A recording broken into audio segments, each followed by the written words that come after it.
These are the dazzling images of Dubai Sports City, used to attract international investors to buy apartments in Oasis Tower 2, a 22-storey building its marketers claimed would feature, quote, exquisite construction in an inspiring neighbourhood. But this tower appears more like a mirage than Oasis. Due for completion last year, construction has not even begun, just the footings and excavation work of a very large hole.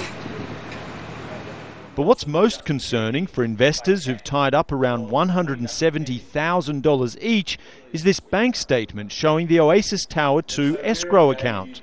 Nadeem Hussain says the statement was emailed to him by accident. It shows just $2.5 million available to build a 22-storey luxury building. We knew there wasn't enough money in there to build this particular building, so obviously everybody's money is just gone. It's evaporated in thin air, and there's no accountability whatsoever. The escrow account details also do not match the account they paid their money into. The purchase contracts list the developer as Oasis Group Ventures. Its director is Dr. Mustafa Elahi, seen here on the left after purchasing a man-made island in the World Development from debt-burdened developer Nakheel. Dr. Elahi declined to be interviewed, directing us to a real estate company called Bunia, who also provided no answers.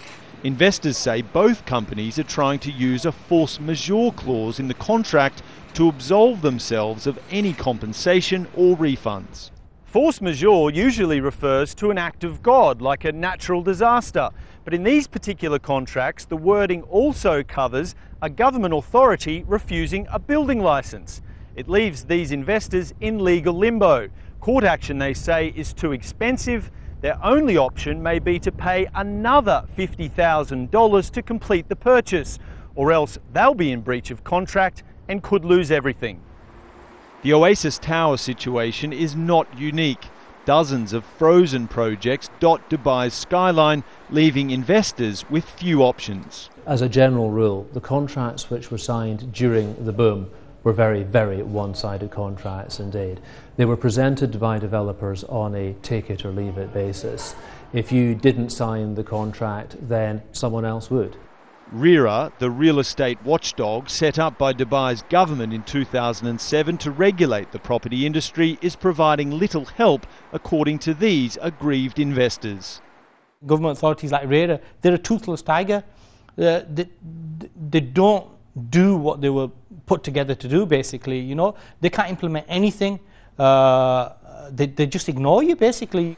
The Real Estate Regulatory Agency has ignored our calls and emails too, leaving many unanswered questions on the true state of Dubai's promised new era of transparency and accountability. Dan Nolan, Al Jazeera, Dubai.